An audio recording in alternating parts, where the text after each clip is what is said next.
The Celtic Exchange, a fresh insight on Celtic Football Club.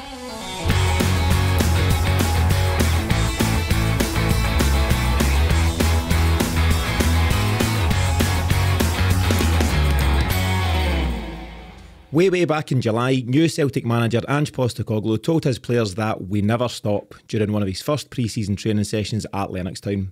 Fast forward one full season of Scottish football and those words have now come full circle. In the final league match of the season, in the final minute of the game and with the final kick of the ball, Georgios Giakoumakis rolled the ball into the back of the net to wrap up a sparkling 6-0 win v Motherwell and to kickstart a title party at Paradise. Ange and this Celtic team never stop. This is episode 69 of the Celtic Exchange Weekly. This is Tino, and this week I'm joined by Miff and Paddy to cover all things Celtic. Miff, Celtic are once again champions of Scotland. How did you enjoy Trophy Day? Hello Tino, hello Paddy, hello guys. I thoroughly enjoyed it. It was a really special day for many reasons. Always a notable day when we left the trophy, but also both my boys were there with me. They're 10 and 5, so first time we'd kind of done that all together. So very special day, and the atmosphere on the ground was absolutely electric. None more so than when they were presented with the trophy and we heard for Ange and Callum McGregor. So yeah, a really special day.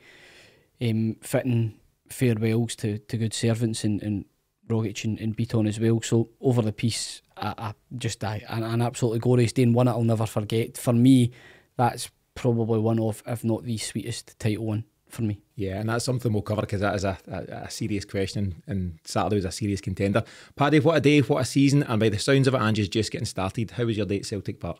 Yeah, amazing. I think that they got it spot on. You know, we've been to many of these trophy days over the years here, and I think that sometimes, you know, you kind of possibly take it for granted a little bit, you know, and take the day for granted. I'm with you on that one, Myth. I think that was one of the sweetest, and the club got it spot on as well. I thought that the full day, the full setup, the full lap of honour, the DJ, everything was just spot on, and everyone, I don't know, I was quite emotional just with obviously the two guys leaving, and you could even hear it in the likes of like McGregor talking and then Ange, you could kind of hear him catch up a bit, you know. It was great, a brilliant day. Yeah, I think there was several emotional moments through the day. So I think there was an applause for Beaton in the 6th minute. You know, there was definitely something going on, but there was no doubt about Rogic in the 18th minute. Yeah. We'll cover Beaton and Rogic a wee bit later on, but yeah, you know, when Ange took to the mic, when Calmac took to the mic, the buzz around the place, just the actual moment when they lift the trophy, and when you see Andrew's hands on that trophy, the guys with their family, there was so much to enjoy about it, Miff. And I can absolutely take your point about that potentially being the best one ever, or certainly the best one in a long time, because to Paddy's point, it's not to excuse it, but you do get complacent. See, when you were just winning it year on year, it maybe takes a wee bit of the gloss off. And listen, would I love to have won it last year? There's no getting away from that. But that maybe even made it all the more special that we picked it up again at the weekend. I think there's lots of factors. I think, and it's something that Ange has himself referenced a few times, in the fact that not only was last season disappointing for the results and the way that things panned out, we were also unable to affect that in any way by getting into the stadium and supporting the team. Yeah. And I think that's something that hasn't been lost on him. And such was the desperation of the fans to get back in. You know, even the atmosphere when the stadium was half full for the likes of the Dundee game, or even a quarter full for the Michelin game, there was still enough fervour in the fans. You could hear it was just that desperation to try and support and back the team. Even more so with the fact Ange was just in, you're trying to make him feel welcome. You're trying, you know, you really want the new guys that come in, including the signings, to feel that they're part of something. And I don't think, and I include Rodgers in this, you'd probably be going back to maybe Martin O'Neill or even Billy McNeil to see the sort of synergy between the fans and the manager. I mean, Ange has his, but we're all eating at the palm of his hand. He just absolutely has us mesmerised, and that wee speech that he gave was just so rousing. I mean, it nearly took the roof off the place. And that was saying something, considering the events that had been on through the full day. We really have a spearhead and a figurehead in this manager, and I think Saturday was a real show of just how much the fans are in unison with him. I don't think there was any. I mean, you didn't need to show it any further than has already been shown this season with the support the team's been given. But to be there, to be part of it, was just something really special. Yeah, 100%. What we'll do, we'll get to Ange, we'll get to Rogic, we'll get to Beaton, we'll get all of that a wee bit later on. Before that, there's some football that did take place, of course. Easy to forget that the league was actually won on Wednesday at Tannadice, Paddy, so Trophy Day obviously takes over that. But it was a big night at Tannadice. We know that we just needed a point to seal the deal, and a one each draw was enough to get us over the line. Paddy, what was your take on how that went on Wednesday night? Yeah, I think we probably done enough. I don't know if we deserved the win. Do you know that way? In the sense that I thought it was quite a drab affair. But hats off to the big man again. Just pop him up and a great header from him. But they were comfortable. I thought Dundee United set up really well actually against us and made it a difficult slog almost. They've really impressed me, especially in the running. They've done really well to get fourth place. And I think actually Courts is actually a decent manager as well. I really do. So no, it was a nice way to obviously just sign it off and just make sure it was ours. And inevitably, we knew it was going to happen. Obviously, you would want the 3 points and just continue to rack them up. But yeah, I can't really say anything against the guys after the season they've given us. But I just thought, yeah, it was a solid game from us. Nothing too worrying. Yeah, it was a wee bit cagey, Miff. To Paddy's point, I don't think we deserved the win. Obviously we dominated possession. Could have lost it at the end, if truth be told. There was a couple of half chances, but listen, they went there with a target, get a point and your job's done, and they got the point. Yeah, I mean, I thought in the first half we were really wasteful in possession, round about the 18-yard box. However, that wasn't helped with the fact that Tam Courts channeled his inner Craig Levine with a 5-5-0 formation. So, you look at it, and Dundee United in the first half had absolutely no intention of coming out their own half. I think though in a wee bit though they had probably more to play for, in the sense that I think, like I say, we were going to win the league, but they were wanting the fourth place. I think it helps with the amount of qualifiers they get. Yeah, but I mean, I think the way they approached that game was initially damage limitation. They probably would have been kicking themselves second half, because when they had a goal, Celtic were quite fragile in the sense of what was at stake, and they troubled us. However, all that said, cracking goal. For Giakoumakis, and an even better one for Levitt. I mean, what a strike that is. It starts on the outside and drifts in. And yeah, listen, we only needed a point and we got it. I was just happy for that. But the performance overall was underwhelming. But I think when you listen to Ange and some of the players speak after the game, it was clear they were pretty cagey. They were pretty nervy, and it's only natural. The most important thing in these situations is getting over the line, and the players did it. And now they have earned the right to be called champions, and that's really what this season was all about. Getting that done, entry to the Champions League, and instilling that winning mentality in the team to take forward in the next season. Yeah. In terms of the celebrations at Tannadice, Paddy, I thought there was a really classy moment. So obviously the players went down to the shed end first of all, celebrated down there. Kyogo kind of leading the way, which is great. They then make their way up to the tunnel, which, as you know, is the corner at Tannadice, and the press were looking for a photo with the SPL board in front and the kind of rest of Tannadice behind. Joe Hart saw fit to turn that board around so that the photo took in all of the fans in the stadium. It's a small thing, but it was a really classy thing, because whether it's Joe Hart or Ange or Callum McGregor or anybody talking, it's never been about individuals this season. It's not a one-man gig that wins your league. It's a collective effort. You've seen it, and you'll hear a wee bit of it shortly from Ange. First thing he does is thanks his staff, thanks his coaches, thanks the players, thanks the fans, because that's how Celtic operate. Without the collective effort, none of it would have been possible.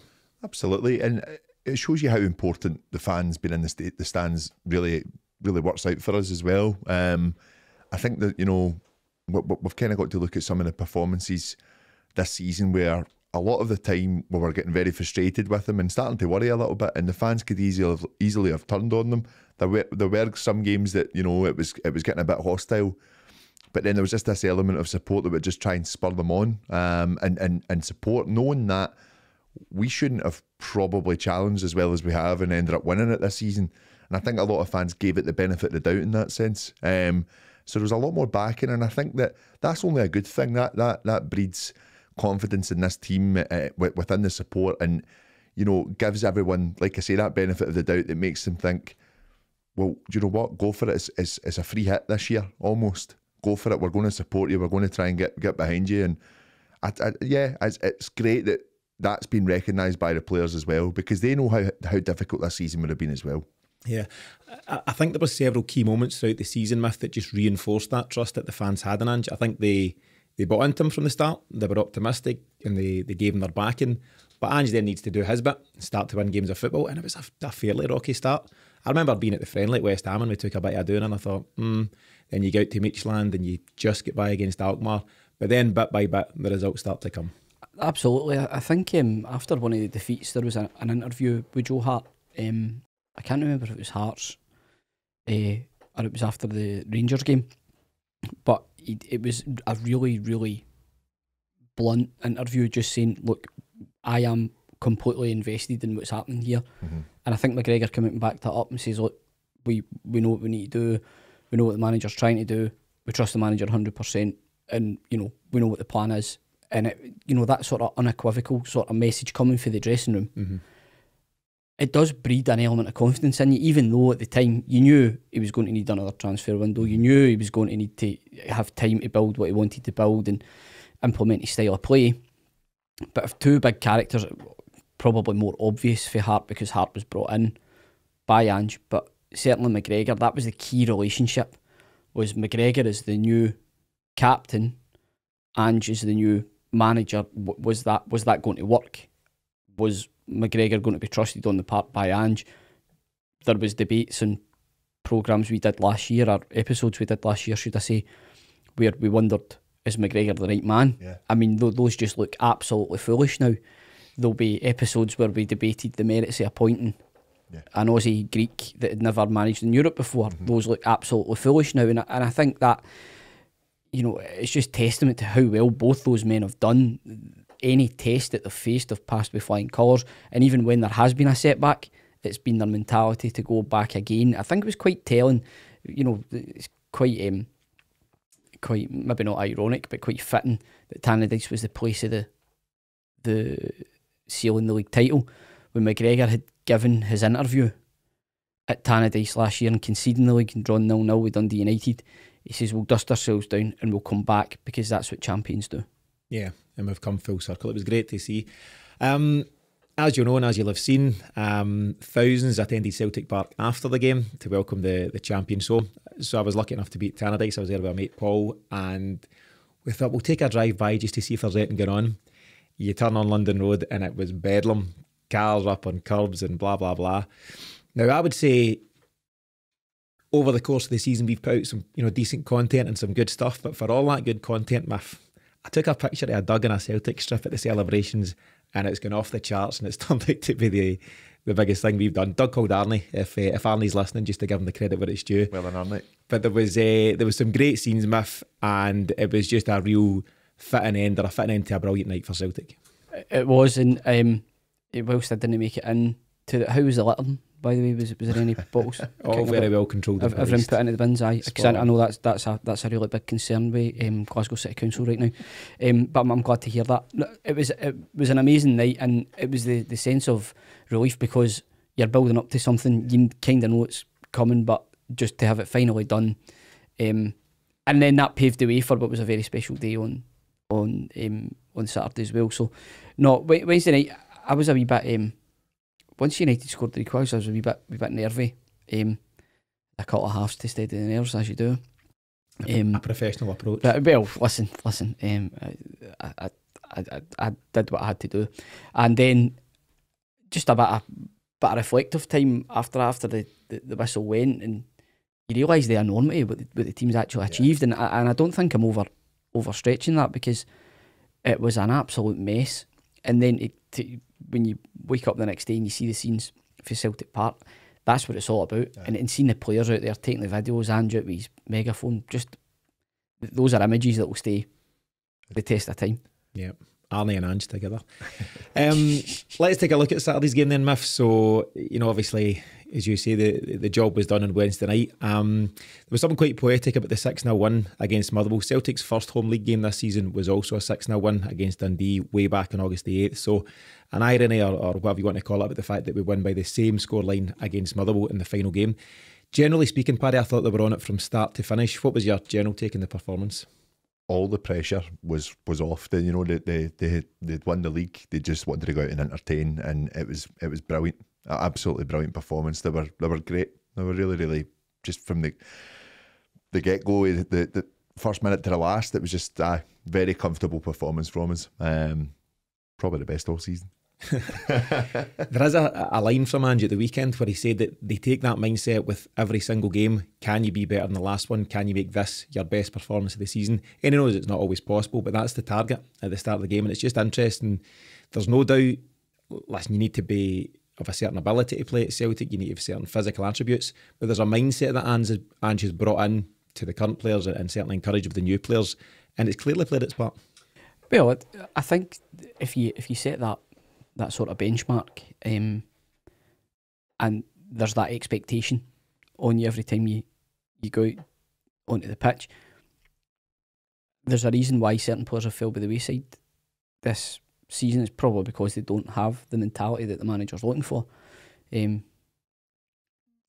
don't want to put any sort of dampener on what's happened over the weekend, but you only need to see the state of Big Julian walking about with his hands in his pockets and stuff like that. That probably asks you, everybody would have questioned why he didn't get more game time. That probably tells you why.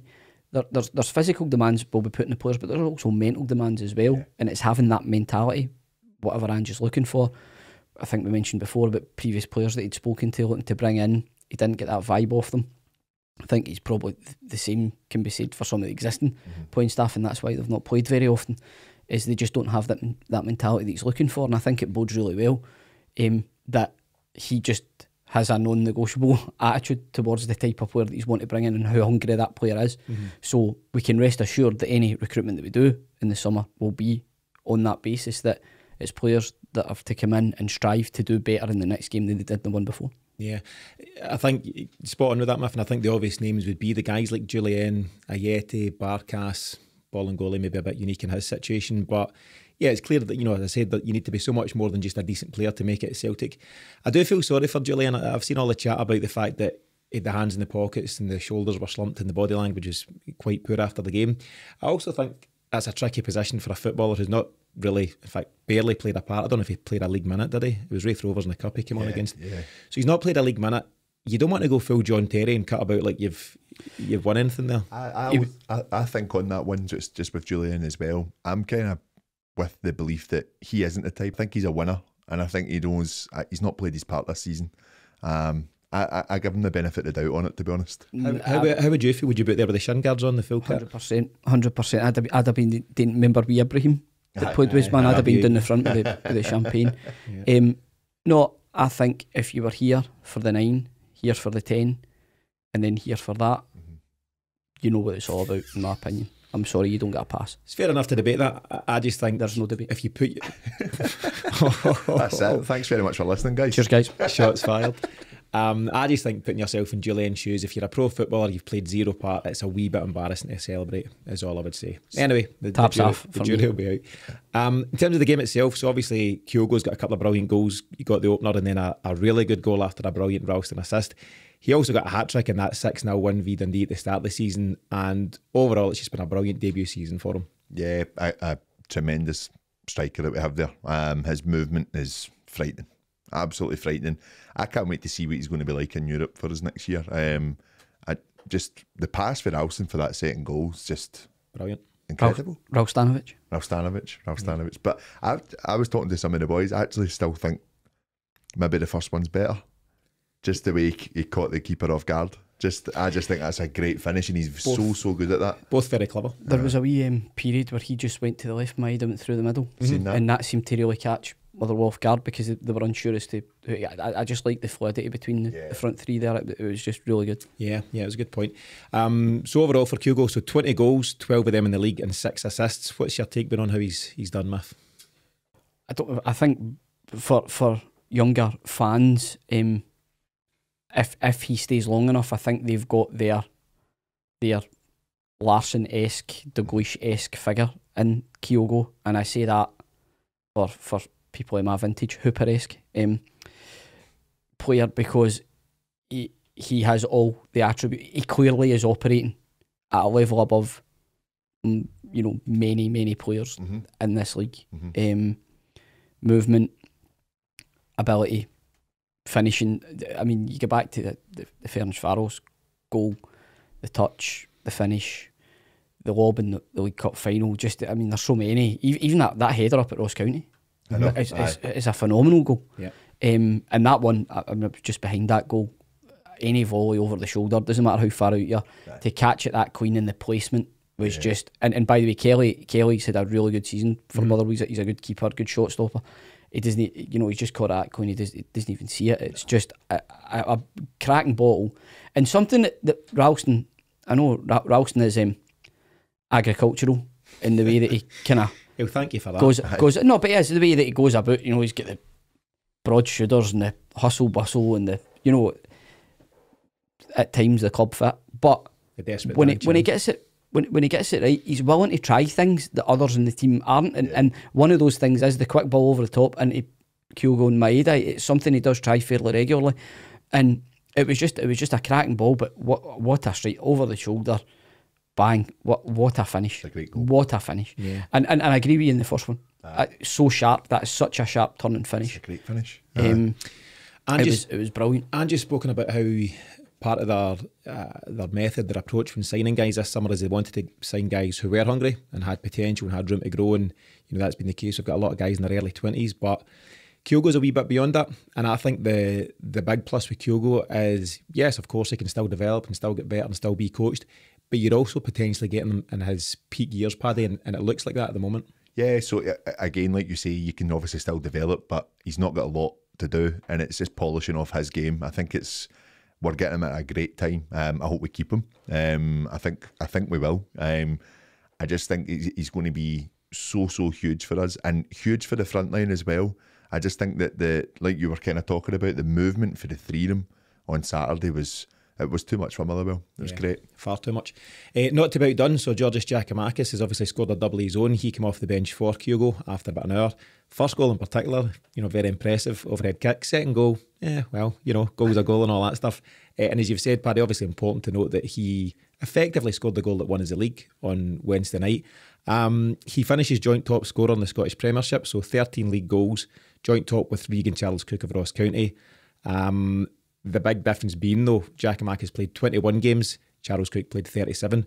Are you excited for what a fully fit Giakoumakis could do next season? I think that extends, not that I want to take any shine off Giakoumakis, but he fits into that box of so many players who had an interrupted start to their Celtic careers, including all the Japanese guys that have signed for the amount of football that they've played, the lack of preparation, the lack of pre-season.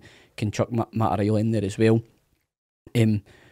To me, that's what the most exciting thing is that we saw in the short break the improvement in the team by the time spent together with Ange on the training ground, doing obviously tactical and conditioning work. I think that's got to be like extended into 7 weeks.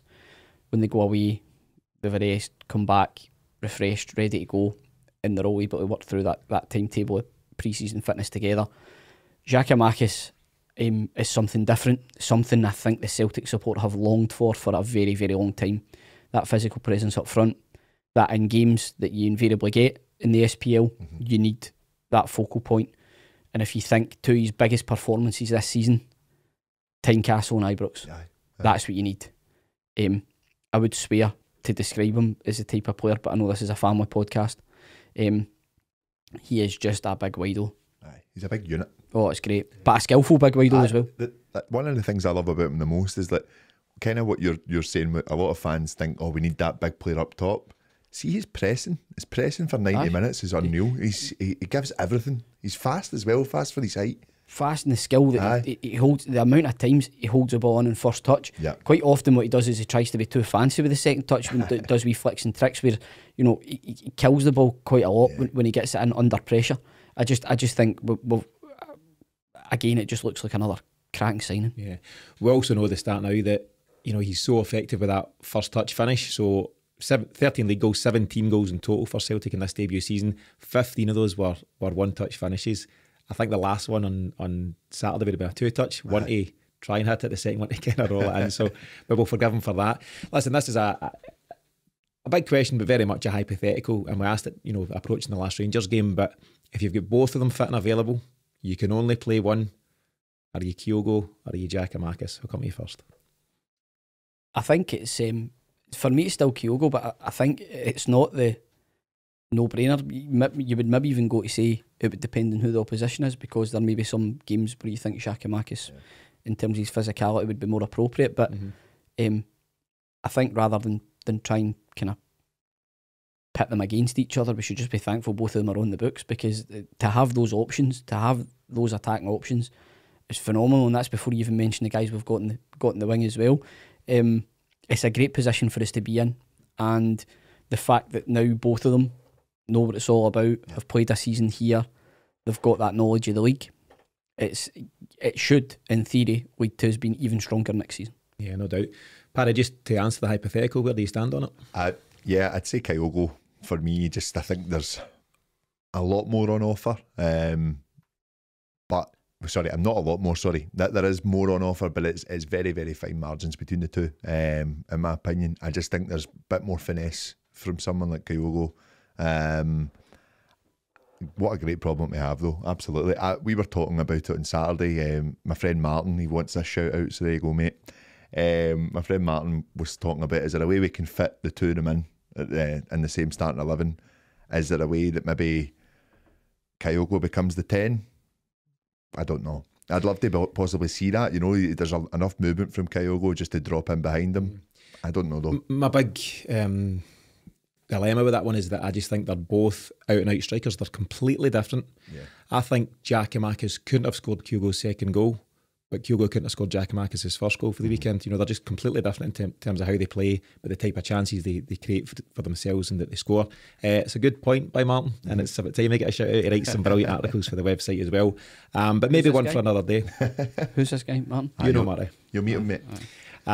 But yeah, it's, as you say, Miff, it's a great position to be in where you've got these two very, very different strikers, but very, very good strikers, and it'll just be real interesting to see how we do it. Big shout out to Stephen Welsh's attempted diving header for the last goal as well, man. He has absolutely launched himself at that. That's why he's put Giakoumakis off. He's went off. It went flying through there, man. It was brilliant. I think Welsh's seen the headlines. Trophy day. Aye. Big Celtic fan. I mean, it was a reckless attempt. No regard for his own body. True. But good luck to guys like Stephen Welsh as well, who have played their part, and it'd be easy for him to maybe sulk, when it came to the trophy celebrations, but he was, up there front and centre. He's a good quality left back. Left back? That's where he come on, Aye. I thought you just mean in general, that's what you think he is. But yeah, guys like him, it'll be interesting to see how Stephen Welsh does, and if he kicks on, because I think he'll need to find another level. But maybe he will, and he's in a good position under Ange to grow and develop across the summer. He's young enough, definitely. And yeah, absolutely earned his medal as well. Yeah. Was there not the reason Welsh and McCarthy got on was because of the appearance? I think you need to 25% to earn the medal, and the two of them needed that appearance to get the medal. Okay. Or qualify for the medal. They changed that, was it not the 10 league appearances? I could be making it up, I read it in Twitter. You might. You make a lot of stuff up, so that would make much more sense. I mean, the fact that the Japanese translators got a medal now and matches James Tavernier's trophy haul, in terms of league championships. Talking about he was doing the Ibrahim Wednesday night. He was down in front of the cinch board. What's that? On yourself, son. He's played his part. Moving back to football and matters. So obviously, going to take a wee look here at Celtic's midfield. So obviously we know now that two of our longest serving players, Tom Rogic and Nir Beaton, have now played their last game for the club. We'll cover that in a bit of detail in the next section. But in terms of what it means for the Celtic midfield at present, so we're left with the following guys: Callum McGregor, David Turnbull, Rio Hatate, Idaguchi, Matt O'Reilly and James McCarthy. I think Sorrell will move on in the summer. Yeah. He was around at the celebrations and good luck to him, but I think for his own career he'll move on. So on Saturday, Ange went with McGregor, Rogic and Turnbull. I think Turnbull done well, got his goal, a very Turnbull-like goal as well, just dropped the shoulder, sold the guy the dummy and tucked it away. Where do you think the gaps are at the moment, Miff, in the midfield? Is it another number 6 to compete with the McGregor, the McCarthy, the Idaguchi? Is it a number 10? Is it a number 8? What do you think? I think it is. I think it's a genuine mobile holding midfielder. Idaguchi seems to be really, really composed, does very simple things. Dare say, he looks quite Beaton-esque in terms of his use of the ball. He doesn't seem to do too much. He's also the divine ponytail, sporting a lovely. I have absolutely no issue with that at all. Keep that coming. I think the general consensus is that McGregor further forward is no hardship for us. However, he seems to be so critical playing in that role. Probably asking a bit too much of him. He just seems to be doing absolutely everything. But I think if you take a wee bit of pressure off him and bring someone else in, McCarthy's shown that he can contribute. Probably would like to see more of him next season. The whole situation with Beaton and Rogic leaving seems to me of one that I think they probably would have tried or preferred to have left sooner, maybe even at the start of last season. But with Ange coming in and them being so experienced, he's probably made, this is my assumption, that he's probably made some sort of deal with them that come in and give me the season, then you can go. I do think we probably still need to bring a different type of midfielder in, and by that I'm just somebody a wee bit more dynamic, somebody that would support McGregor's legs in midfield. That's how I see it. O'Reilly is Rogic-esque, but is still some way off being, well, I'm saying some way off, but Rogic leaving, he's almost irreplaceable, because you can look at stats, you can look at appearances, goals, assists. Tom Rogic scored big goals in big games at big times. That is irreplaceable. So to put that on O'Reilly, who's 21, just coming into his first full season with the club, I don't think that's too fair. I don't think you can just chuck him in the team and go, right, you're now Tom Rogic, go and do all the things that he done. I'd still think we need someone else in there. And by the way, Turnbull will go a long way to replace that. I think Turnbull's a cracking player. But I do still think we need something a wee bit different in there. That's my take on the midfield. You might be right. Just in terms of O'Reilly, I like the fact that post-match he headed his mum and dad, I think, his younger brother and his granny just out giving it loudly. I think it was a neighbour for the close who's got to come on next, man. There wasn't many missing. So that was good to see. Paddy, just in terms of the midfield as it stands then, how confident you feel going into our first Champions League group game with, say, McGregor, Turnbull, O'Reilly? Is it good enough for that level? None of them can play centre half, so the way Beaton can. But no, I think that there definitely will be signings. I don't think that's going to be just the main three for next season. We were out for a bit of lunch after winning on Saturday, and we Stevie came away with a great idea of a type of player that we'd love to kind of see come in as well, just a Wanyama-esque. I think just someone, a bit of a driving force, but just enough just to kind of bring us out from the back a lot easier. But they're few and far between, obviously. They're not easy to get. But I just generally think that if we're going to go into Europe, we need to be looking at that level. I really do. A lot of folk have spoken about that type of player, not necessarily just an enforcer, not a hatchet man by any stretch, someone who's physical but that can also play a bit of ball. Dare I say, kind of peak Scott Brown. He could smash into tackles, but he could also play a bit, and definitely Wanyama ticks those boxes. In terms of McGregor himself, we've spoken about the fact that he does such a big job in the number 6 role. He's also very effective as an 8. Where do you think he's at his absolute best? In the 6. In the 6? I do. And the reason I say that is because that is a position that he's made his own over the last 3-4 seasons. He's done a lot of running for Scott Brown. We can't forget that. And nothing against Brown. Brown was obviously instrumental for us. But coming in his latter seasons, probably the last 2 before he left, the running that McGregor was doing for the 2 of them, I just think that he's so comfortable and confident in that position. And sometimes when he kind of goes a bit further forward, yes, he can open up play. He's assists and just he's basically bringing the ball forward, and how quick he releases it is something. Yeah, I do think we definitely need there. But some of his shooting is absolutely shocking when he's in that more advanced position as well. That's gone back the way, hasn't it? Because he's got it in the locker. His goal against Midfield, albeit that's a volley rather than off the deck. What a strike! And he scored some big goals, from range over the years. Yeah. That seems to have come out his game to an extent. So over the next 7 weeks, just get him bag of balls up at Lennoxtown and he can strike for the edge of the box. But I think there's a high likelihood we'll bring in a couple of midfielders, maybe a 6, maybe an 8, and we'll see how that plays out. As mentioned, obviously, a couple of times now, 2 of our longest serving players played at Celtic Park for the last time on Saturday. And it was quite an emotional send-off for both. There's no doubt about that. We covered Beaton in last week's show, but let's take a look at Tom Rogic and some of his numbers. So 9 years at Celtic, 6 leagues, 5 Scottish Cups, 5 League Cups, quadruple treble winner. Obviously get the invincible treble. Yes, the invincible treble goal against Aberdeen in 2017.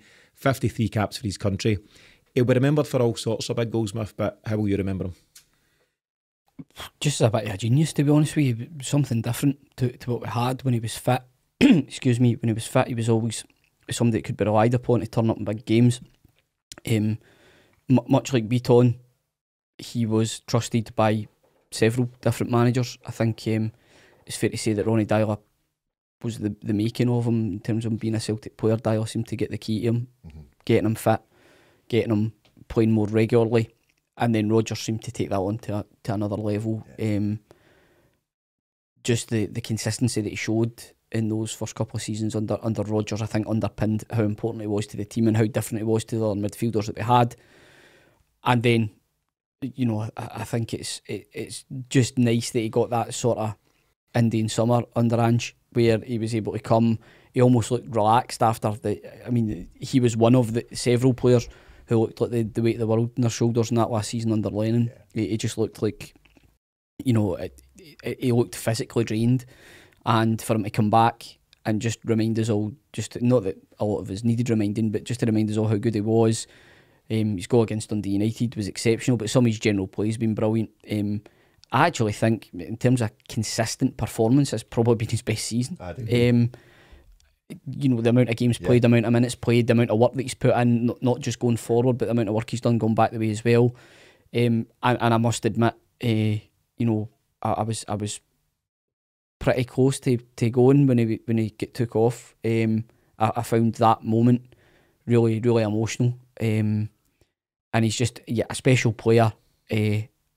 I'll miss watching him. He's just been an absolute joy to watch. Yeah.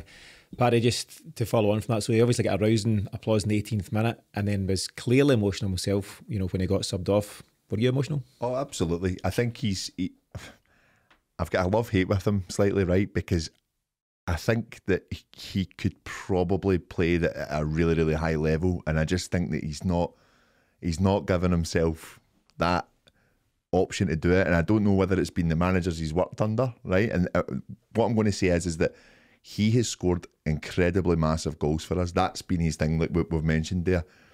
But I just feel that, I don't know, we struggle to get 90 minutes out of him every season, and I think this is, I'm not slating the guy in any way whatsoever. He's one of my favourite players, but this is the reason why he's leaving. I think, in my opinion, is that we are now going to come into we now need to upgrade it almost. Well, what do you think of the fact that several managers, you've mentioned he's gone through about 4 Celtic managers, and I think they almost conditioned themselves and Rogic to be a 60, 70 minute player, and that was the general thinking. And just come in and went, no, you'll play 90, or you'll play 80, or you'll play 85, and he's shown that he can do that, and he's got it within him. Yes, but also the Rogic, I think, is absolutely exceptional, but the fact that he probably couldn't sustain it over longer periods of time or be as consistent is also probably the reason why he plays for Celtic and not for in a high profile league, because in terms of sheer natural ability, incredible, he should have been playing in Spain, Italy, France. So or Germany. For me, I just think, yes, there is an argument to believe that somebody pigeonholed him as a 60-minute player and everybody believed it, but then you can't tell me that the conditioning work under Rodgers would have been too far off the likes of stuff that Ange is doing and would have been able to maximise a player's ability to play for long periods of time. You can only look at the likes of Tierney, Brown and all that. So what does that come down to then? I think there's different elements, probably players' mentality as well, management's understanding of them, how the player themselves is managed by the coaching staff and the head coach or the manager. But overall, I just think it's probably the player himself's inability to maintain those levels over long periods of time, whether that be in a game over 90 minutes or over several months. All I can say is I'm just thankful for the time we got. I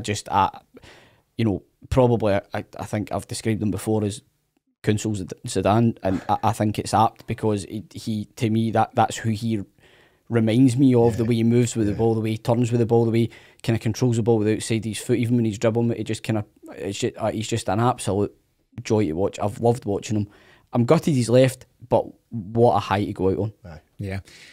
Are you interested that we did let him go, or is it maybe just his Miff leaned towards maybe it was a pre-agreed thing at the start of the season? Because what you've covered there is potentially his best season. I think he's so. 29 years young. See his performance at Ibrox at the beginning of April.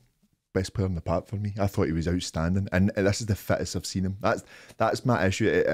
Basically, I just think I'm not angry with Tom Rogic. I'm angry with the managers that have basically, like we've said, pigeonholed him. Rogic has been an incredible player for us. I just wonder what, he probably would have played at a higher level. Imagine you were the manager that was got to punt him to Qatar 2 years ago. Imagine that. I know. In any case, what I will say is, just to answer your question, I think when you saw the families on the park, he's got a very young child. I think it might be trying to move further south to get closer to home. He's ruled out the A-League, so that he's ruled out returning to the A-League at this moment in time. So I think it'll be really interesting. Does he go into Europe? Does he go down south? I don't know, but it'll be really interesting to see what he does. Well, when I was saying further south, I was thinking maybe south further south, aye. But I don't know. It'd be terrible if he rocked up at Aberdeen. There is zero chance of that. Last question on Tom Rogic before we move on, and the question is, how do you or can you replace a maverick like that? We've spoken about Matt O'Reilly, seriously talented guy, very much in the mould of Rogic, but is he the kind of guy that you can replace, or do you just need to look at guys like him and maybe a Moravcik and some of these guys as just unique players? I don't think you replace him. I think some of the important goals he scored for us and just incredible moments he's given us as supporters, that's what's going to live long in our memory. And if a player comes in and is fitter and better than Tom Rogic, you get one season out of him. And that, what I'm meaning is he'll move on quicker. Rogic, the way it's worked out has been great for us. An incredible player for us, and he'll be missed big time. He really will. Do you see Matt O'Reilly with his leather jacket on? No. Oh. You're moving on too quickly. Fonzie-esque. Fonzie-esque. You can post that in the socials, Miff, for the fans. Absolutely best wishes to Tom Rogic, best wishes to Near Beaton. A couple of great servants for Celtic, and hope they go on to further success. After the game and before the trophy presentation itself, we heard from the man who made it all possible, Ange Postecoglou. So let's hear now some of the audio as he addressed the Celtic supporters. You've embraced me. You've embraced my family. You've embraced this jumper. And I want everyone to enjoy today, enjoy the summer, and we'll come back bigger, better, because we never stop. Hairs in the back of the neck, Paddy. All that stuff. Like so many Celtic fans at the time of Ange's announcement, we were optimistic, we were supportive, but you just didn't really know what you were going to get. And, even despite, the support we gave him, you could never imagine it was going to turn out just how it did. Yeah, I mean, like you kind of say, it was optimism. Now it's just, you're just so excited for next season. After hearing that, I think what we've just came through this season, what we've watched and what we've all enjoyed, it's been stressful at points. Now I just can't wait to see this team full pre-season, a transfer window where we're improving the team, not trying to get a team together. Can't wait for it. 20 plus points. But we've obviously covered it in several shows, and we've spoken about Ange at length across the whole season, but he really does just seem to be the perfect fit for Celtic Football Club. Yes, he is just... He just seems like such a great guy. And, I know that can be... I know that can be cliched or whatever. Aussies in general are down to earth. They tend not to get too much above their station. They play things down, but they've got that fierce, steely side to them as well. And especially when it comes to sport, they have a fierce sporting mentality. Yeah. Something that I think I discussed last year when he was appointed. There isn't really a lot of compromise when it comes to the standards that he set, and I think that's what's been borne out this season, is that we've seen a man come in and just say, these are my standards, these are where you need to be. And that's why I think it's so encouraging for next season, is that so many players who were already there, who probably some of us had written off or would have been happy to see replaced, have actually stepped up and said, right, okay, you know, things like Ralston, Taylor, McGregor himself, because he was still we were unsure if he was going to take to the new manager having been there for so long, but they all have, and he is just, I've probably said all these things, but I have said these things before. He is that figurehead that a club like Celtic needs. The support needs someone like that to, you know, unify them when things were broken in pre-season, and they were broken. Let us not forget the Eddie Howe debacle as well, because we were coming off the back of that. And what Postecoglou had achieved on paper was relatively grim reading for a club like Celtic, because you looked at it and you went, right, he's managed the Australian national team, he's been to Japan and won a few titles, won a few A-League titles. Is that going to cut it in Scotland? But then he's came in, and I think to the Celtic fans' credit, it didn't take very long for a large number to realise we were onto something, by the way he conducted himself, by the way he spoke, by them then going doing their research and interviews that were already there. I know yourself, Tino, you spent a weekend delving into his kind of like YouTube videos and looking at the book and all that sort of stuff that he had, and Tino come back 1 week for being doubtful to the next week he was all raring to go. I think you were the conductor of the train. So, you know, those things Celtic fans pride themselves on that. I think they realised they had the right character, and then it was down to the board to back him. That was up for debate. But when you know, in many years' time, when this season is looked back on, that transfer deadline day will be looked upon as a major turning point of our season. Because to get in Jota, absolute game changer, match winner, to get in Carter Vickers, who has been absolutely solid as a rock, and then went on to form an excellent defensive partnership with both Starfelt and Hart, and then Giakoumakis, just the big absolute pest, very skillful pest, but it's come in, and at a time in the season when Kyogo, your main man, did get injured, he's more than stepped up to the plate. Just phenomenal work from everyone all round, and Ange just leading it for the front. Absolutely. And it also just shows you the fine lines, Paddy. As Miff said, they were deadline day signings, those three, and they're all mainstays. You know, we've debated Giakoumakis v Kyogo, but Carter Vickers starts every single time, and Jota does, and rightfully so. So it shows that, you know, Ange has had the skills, the man management to do what he's done, but he's also been fortunate that he's been backed in the transfer windows, and you can't underestimate how important the January transfer window was as well in terms of strengthening us for the last 3-4 months there. But in terms of his connection with the supporters, it's as good as you could possibly get it, and you know, maybe as good as you've seen between any Celtic manager and supporters in recent times. Yeah, just going back to those windows, and this kind of leads on to that though.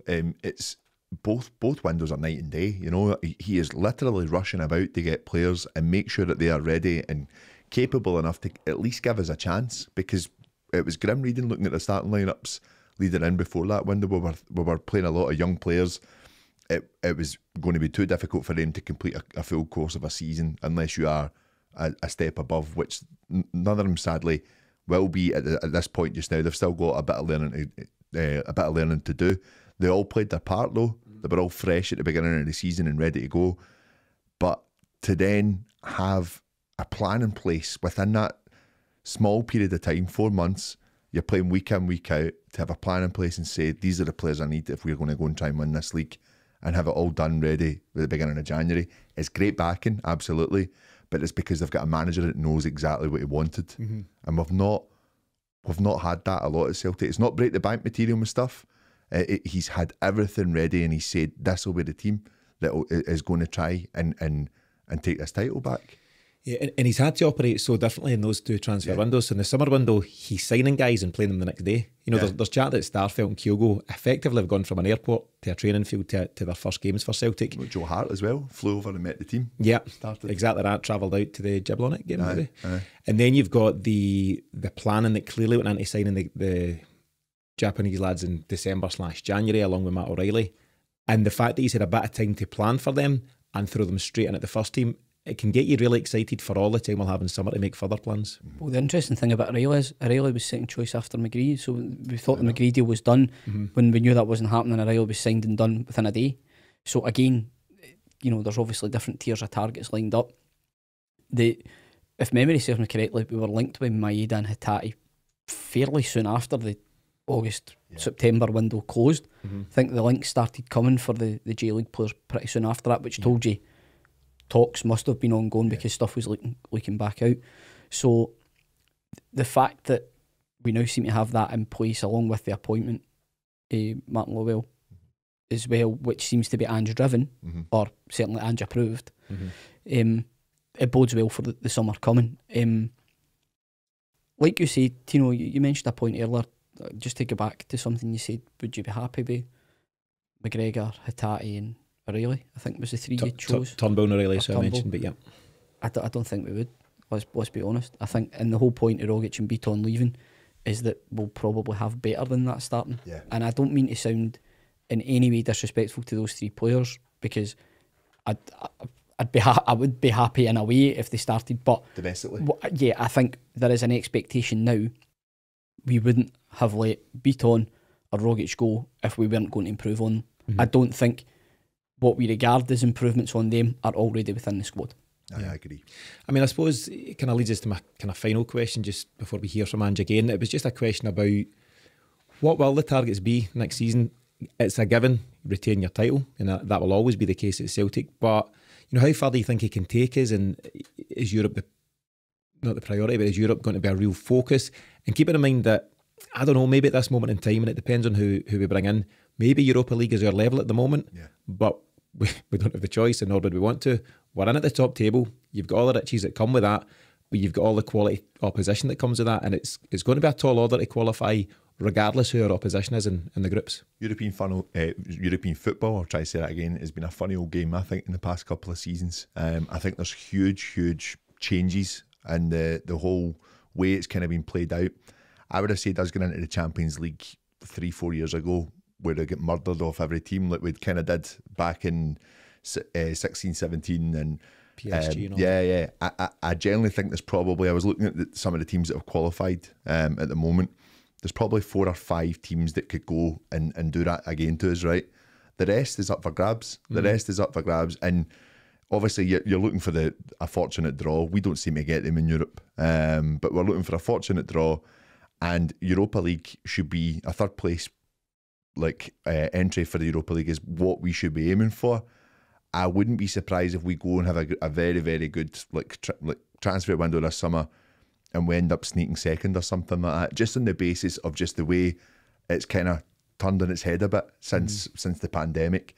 I don't think, there's been some surprise dropouts in this season. Look at Barcelona to Frankfurt, for example. Teams are a bit vulnerable after everything, I think. Yeah, I mean, if there's all sorts of dross teams getting to European finals nowadays, and I mean, to Paddy's point there, do you see success as third in the Champions League and then going into Europa? It seems to be an ongoing debate amongst Celtic fans as to what they regard as success. When you combine domestic success with what you should or shouldn't be achieving in Europe. The landscape for Europe seems to have changed a bit. There seems to be, certainly at Europa level, as has been shown by Rangers and Frankfurt getting to the final, is that there's potential and there's scope for you there to do that. But I think any sort of elongated run in the Champions League is where it's at, not only for the riches, but also for the prestige. Now, the example to give on that would be Villarreal, who pushed Liverpool extremely close. Yeah. Villarreal would be a club who would not have excessive riches, who have got a good coach, an experienced coach. Looks like the butler for Mr. Deeds, if you're familiar with that. It really is. I am very, very sneaky, sir. But he organises his teams, he sets up to play the opponent. He doesn't do anything too fancy. Some of the rhetoric coming out after the first leg at Anfield, for the English commentators, and then to give them the almighty scare that they did, that to me shows there is already an existing blueprint there. I think there was already mention the Don Mackay's ill-fated era, but they did mention clubs like Seville that have done well in the Europa League and made some sort of dent in the Champions League. That's the blueprint for us to follow, and I think what we can be excited about is that I think we've got the man in there to lead us to do it, because he's got the plan as well. He will know that for himself, this is a huge opportunity, and he will want to make the most of this because, and it's a point that's been hammered home so many times, this is everything he's ever wanted. Yes. Big club, with profile, with passionate fans, and he's going to get backed. He now has the stage to do his thing. And I think he's going to make the most of it and make sure that we therefore make the most of it. I think you're right. I think this is Ange's dream. This is it. And he said that, Europe's the benchmark, and he talks frequently and very emotional about his father and, the games he watched from the other side of the world at 3 a.m. And it was the Liverpools and, the Celtics at different times. And he wants to prove himself on this big stage, and he wouldn't be content with Europa or anything like that. And whether it's next year or beyond, he absolutely sets the stall out to target the top level in Europe. And I think that's so encouraging for Celtic in terms of what we could potentially look forward to. So just before we move on from this section of Ange, here's a wee bit more of him from after the game. This time he's speaking to the media back in Australia, just about what Celtic means to its supporters. It means so much to the people here. They're not supporters, they're not fans. They're attached to this club. This club is their way of life. For many of them, it's the fixtures come out and they manage their life around that, and how the team performs affects them, their mood, how they feel about the week ahead. It's everything to them. So to be able to deliver and just see the joy that it brings them, it's incredible. Yeah, so amazing stuff from Ange, and really exciting to see where he can take us next year. That is literally my life. That's literally my life. It's like, here we go, right, I'll get a text, right, do you know what the game is, what's happening this weekend? I screenshotted the Champions League dates today. Aye, and then you go in, on a Monday, and you're like, yeah, all right. Has Ange got you down to a T? Aye, basically, aye. Yeah. So Ange is clearly the man off the park, but when it comes to the on-field stuff, we've found a real leader in Callum McGregor, and you can see just how much it meant to him to lift the trophy on Saturday. Murph, how important has he been to Ange and to the ongoing success we've experienced? Well, I just, the importance is held within how you view the team, and it could not have functioned this season as it did without him. And I don't think the manager could have implemented his style of play without him. That's how pivotal I feel he is to the team. Yeah. But have you been surprised at just how well he's taken to the captaincy? I didn't see him as a captain. So yes, I'd have to say I am, but I'm so happy to be proven wrong with that one. I heard a brilliant sound clip of him before we came in here tonight. He's walking about with a trophy and he's like, I've got my baby back. Yeah, love it. Seen it as well. So love it. He's been such an important part, and I think when you're talking about him in terms of his leadership, he himself would and has said he couldn't do it without his teammates, and I think it's important to know that he's been ably supported by guys like Joe Hart and other experienced figures. Yeah, absolutely. But you need that. It's not ever just down to one experienced member of the squad. That was the specific reason why someone with the personality of Joe Hart was brought in, because you need characters like that in the dressing room, someone that's got to come in and take onto the pitch the manager's message and back the captain. And I think you could see that Hart tried very visibly at the start of the season to be part of that. I think what then came out of the back of that was, because he was such an able and good communicator, that in itself gave Carter Vickers and Starfelt a lot of confidence. And you could see, especially when McGregor's dropping deep to receive the ball, that sort of partnership or relationship on the pitch just grew stronger and stronger and stronger.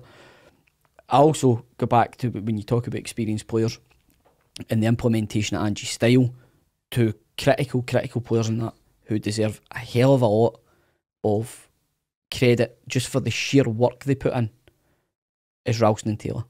Because at the start of the season, the amount of ground they covered, people were mocking at the fact that both of them were stepping into the centre of the park. I've joked in a few podcasts, Greg Taylor's our best centre mid, but they were obviously doing it against.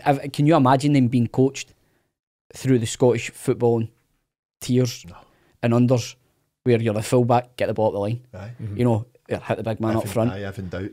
I'm not saying, I know Ralston come through to Celtic, so you'd I think been slightly more cultured, but you take my point. It would have been, at no time would you be expecting your fullbacks to be dropping into the kind of deep line midfield position, get on the turn and then pick out forward passes, because you hear the manager constantly telling them to go forward.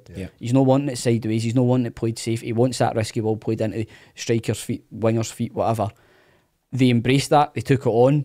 Every time they touched the ball in midfield, it was a heavy touch. Groans, moans, you know, but they kept going, and to have that mentality again, it goes back to the standards the manager set in terms of both ability but also mentality, and they've just kept going. I think that all comes, whilst I'm going on about those two, I think McGregor has been the absolute epitome of that, because he has been the one who's driven that home every single game, and we're always going about the amount of minutes and games that he plays. How good was it? I'm coming back for that Rangers game, getting the mask on, driving the team forward. It's massive, and that just says everything about him as a leader of the club. Completely different to Brown, but he does his talking on the pitch. 100%. I mean, you think back as well, we lost him for pretty much all of September through injury, and that was a rocky month for us, with the Dundee United result, the one each came at Celtic Park, and then the Livingston defeat as well, you know. And he's crucial for us, he really is. But kind of like what you say, he wasn't like trying to cover for the likes of Taylor, Juranovic to an extent, coming in and playing that kind of formation as well, or Ralston, or even the likes of Liam Scales, you know, like certain games. It was almost get out your comfort zone. This is how we are playing, and if you want to play with this team, then this is what you're going to have to do. And I have to take my hat off to Greg Taylor for the second half of the season. I generally thought he really got up to pace with it all, and was a great, strong player for us. Like I say, a lot of teams targeted Taylor, especially the ones that were wanting to play long ball, to try and put it in behind him. He won most headers. It's great. Yeah, I thought he was excellent in Saturday again. Yeah. As Paddy says, he's finished the season really strongly, and I think you're right as well. Ange isn't into comfort zones, and I think he believes if you're in that place, you're not pushing yourself hard enough and you're not challenging yourself. And I absolutely echo your comments, Smith, whether it be Ralston, Taylor and Juranovic, because this is new to him. I would say 12 months ago, some of those guys won't even have known what an inverted fullback is. I didn't. Let alone know how to implement it. So real credit to them for the way they've come in, fully embraced the manager ideas. There's a suggestion that Taylor, Ralston and McGregor that we've just spoken about are three of the key players who bought in early. And I think Ange had to get his generals on board, and particularly the guys who were already at the club and who knew what it meant to play for Celtic. And I think that's part of the whole bigger thinking in terms of just getting everybody on side and then getting them to carry out his instructions to the letter, and you see what's happened as a result. So brilliant stuff, absolutely, from McGregor, but also credit to the dressing room for just how they've embraced it and taken Ange in. In terms of what's next for Celtic, Miff, you've touched on the fact that there's 6-7 weeks of a break, and that's going to be a quiet time, a lonely time. It'll be interesting knowing what to do with yourself, for that couple of months or whatever. The first league game of the new Scottish Premiership season will take place on Saturday, 30th of July. So that's around about 2.5 months away. Time to go. Match day one, Paddy, I'm like you. I also screenshotted the Champions League fixtures today. So match day one of the Champions League is 6/7th of September, almost 4 months away, so it's a long time. Before that, Celtic head to Austria in the first week of July for the pre-season training camp. We touched on this last week, but they also play Blackburn at Celtic Park on the 16th of July, then Norwich City on the 23rd of July. And there's going to be a lot of movement between now and then, I think, there's no doubt. And today's not the day to debate, who will go and who will come in and different thing. But there's no doubt that Ange will be working very closely with Mark Lawwell at this time. He's probably off today, might be off tomorrow, but Ange is the kind of guy that'll be back to it pretty soon, making those plans. One of the things we were talking about the other day as well, just on this basis that, some are saying it's only 7 weeks and then pre-season starts, the training starts straight away, but it's the time that they're going to get. I just think it's going to be huge. There's no midweek games. You're not playing twice a week in the full of August, unless they have some friendlies maybe in between that. I remember we done that 06 season. We played Chelsea or something in between the league starting, stuff like that. That I think that's beneficial for obviously just getting the match practice up. But this is huge for us, I think, as a team. We are always rushing around. We're always rushing around. The board are not wanting to commit to spend because they don't know if we're going to qualify. And that's kind of the risk that they were taking, and they've done it too many seasons. We now have a bit of understanding. Well, I have a bit more understanding in that, but there wasn't going to be two teams competing to get into group stage football.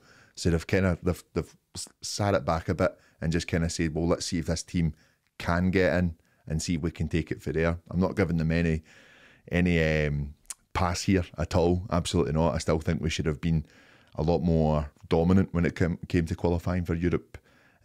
But we've got a great opportunity here to kick on as a team and make the money that we need to try and get up to the levels of your Villarreals, of your Ajax. I think this is a great opportunity for us. Yeah, and I think that clarity, Miff, just of knowing exactly what European competition you're going to be in, it makes your spending plans far more straightforward, because Celtic as a club, traditionally, they budget for being in Europa League and anything else is viewed as a bonus. But that leaves you in that stick or twist thing, signing wise. Do you go for the Ivan Toney or do you go for Albion Ajeti, for example, and other such, situations like that? Now we know exactly where we're going to be. You know pretty much what the returns are going to be financially, and it just makes the landscape very clear for Ange and for Mark Lawwell. Absolutely, it allows you to plan. You have the appropriate budget in place. However, what I do feel is, regardless of what league we ended up in, or what European competition we ended up in, what we have in the manager is somebody to invest in. So regardless of that, whether it came first, second, Europa League, Champions League, it was imperative that we got Ange, his players, for the second phase of the rebuild of the team, or the progression of the team. So I just think that's an absolute non-negotiable when it comes to what we have, realising what we have, because he is the type of man that if he isn't backed, he'll walk. He's shown that before. He qualified for a World Cup and walked away because he didn't feel he was getting suitably backed. So it's imperative that we as a club back him, match his ambitions, so that we are the benefactors of that and not somebody else. I think so, and it's clear that he's also got a decent relationship with Michael Nicholson, spoken glowingly about each other. It was interesting when Michael Nicholson got called out to present the trophy, because the very best you can expect at a CEO is polite applause, and that's exactly what he got. There's I think a couple of folk thought, hold on a minute, can we clap for this fella? Yeah. Michael Nicholson's done a great job since he came in. Ange's got a very good relationship with him, and I thought he got a very warm applause, which was good to see. Yeah, I agree with that. I can understand slight murmurings. It's just, were you the murmurer? No, not at all. I applauded Michael Nicholson. I think he's done really well. I called him Ian at lunch on Saturday, so the boys didn't let me live that one down. But that's just Ian Nicholson. Yeah, and just the final question on this section before we move on, Paddy. Do you think, and I hope you're on board with what I think here in terms of the spending plans, do you think we'll make our moves early this summer as opposed to what we often do and take it right up to the bumper and go for the third, fourth and fifth choice? Do you think we'll get these plans made early? I hope so, and I think that would be the sign that definitely kind of what you're saying, that they don't want to upset Ange. They want to back him for the get-go, and he's earned that right, absolutely. I think that if the players are ready in the wings and waiting to come in from the get-go, it's huge for us in our preparation. It gets them all bedded in very quickly, and yet, this is what I'm saying, when I come back to what I'm saying, we've never done that. We've never done that. It's always been last minute. So, no, we'll see how it goes. If you don't want to upset Ange, do you? Could bring yourself to it. I used to always debate with a good friend of mine, Gary Riley. He used to give me a lift into Edinburgh every day, and we used to talk about, through many seasons, I think he'd done it for about four years, and through many seasons we would always bemoan the fact that Celtic never done their business. This was during Lennon's first tenure. We'd bemoan the fact that we didn't do our business in January, thinking of the season to come. Now, the age-old argument is, you'll not get the players you want in January. However, the way things were during the initial period of the 9 in a row, where you were pretty much guaranteed you were going to win the league, so therefore you were pretty much guaranteed you were getting a crack at the Champions League. Why did you not identify your players? Just go and get them in January, so they had 6 months at the club and you were prepared. And we never, ever did it. And it's just so pleasing that we've now got a clear pre-season, and it looks like we've got people at the helm that are actually going to plan for it. Now, we could be setting ourselves up for a massive fall here, lads, and be sitting with the transfer window ready to whoosh, slam shut. But I doubt it. No, I doubt it. I think I doubt it as well, and I think the fact that Angie's saying in the last 24 hours we are going to be bringing guys in, but you've also got the fact that Maeda, Hatate, Ideguchi and O'Reilly did come in January, and those guys will be pivotal to what we do in terms of Europe and making sure we're robust enough domestically. So you've got those 4 guys already, certainly mostly bedded in, and others will add into that. But also, Giacomakis, Kyogo, probably Starfelt as well, had interrupted introductions into the team. So again, it should in theory be just a whole lot more cohesive unit. With the fact all those guys are now going to be in a squad doing pre-season together, had a year or 6 months playing together. It just bodes really well. But even more exciting if you're going to bring better quality in to support the guys that are already there. I think we need a winger. I'd agree. Another midfielder and our centre half. I think it's very exciting. What we'll do is we'll cover some of the ins and outs in another show, because there's a lot of question marks. There's a Karamoko Dembele question, there's a Julian question, there's Mikey Johnson, there's lots of different things at play. I would assume Dembele's away. Let's debate that when we're having that debate. But there are lots of questions. Again, there is no debate. He's away. We'll see. But yeah, who stays, who goes, who comes in, what positions. We'll get to all of that over the next couple of shows. But really exciting times in general. Reasons for optimism. Yeah, you're disappointed to see a Tom Rogic go, but you'll be even more excited when you see who Ange brings in, alongside this current group of players. So lots to look forward to. We ourselves here at the Celtic Exchange, we've also got some very exciting plans coming up over the summer, and we hope to bring you more details of that very soon. So keep an eye on the social media pages, Twitter, Facebook and Instagram. We'll also bring you that full end of season review show. So we'll do that shortly in the next couple of weeks. So also want to look out for. For you lads, it's obviously been a big season for Celtic, big season for us on the show. Do you have any messages for the listeners and viewers, Miff, who have backed us in their numbers this season? Thank you would be the most obvious one. It genuinely, and I say this with all sincerity, is absolutely beyond me why anyone would want to listen to me on a weekly basis. However, I am part of the team here and very thankful to be that. I've really enjoyed it. It cannot be overstated just how much it helped me get through the depths of last season, being able to air my pain on a weekly basis. But at the same time, I think it's led to some kind of cracking engagements online, and I do think some of the content we put out clearly is what people want to hear. It's enjoyable just being part of it. I could talk all day every day about Celtic. It's not a chore, and I'm just so genuinely thrilled that people want to listen. So for everyone that's supported with us, engaged with us online, just a heartfelt thank you. Yeah.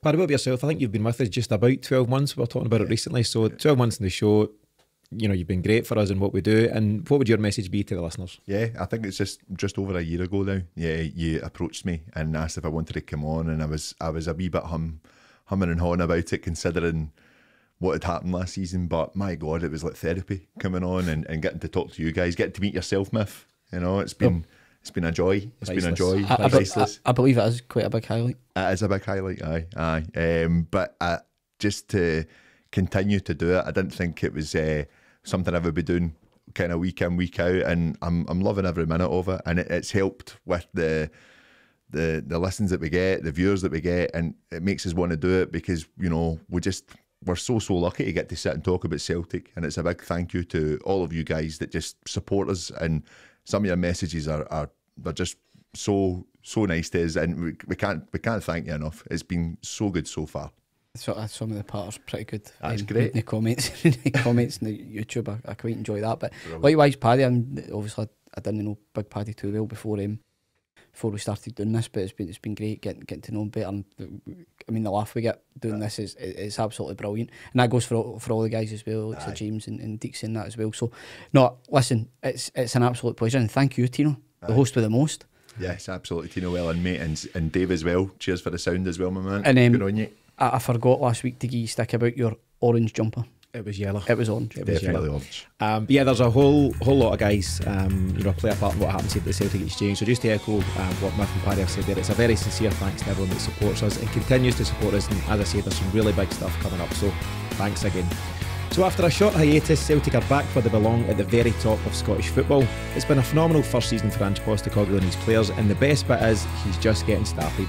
Thanks to Miff and Paddy for joining me today, but mostly a big thank you to everyone who's listened to the shows and supported us throughout this season. Without you, the Celtic Exchange just isn't possible, and in the words of Ange Postecoglou, we're looking forward to coming back next season, bigger and better, because we too never stop.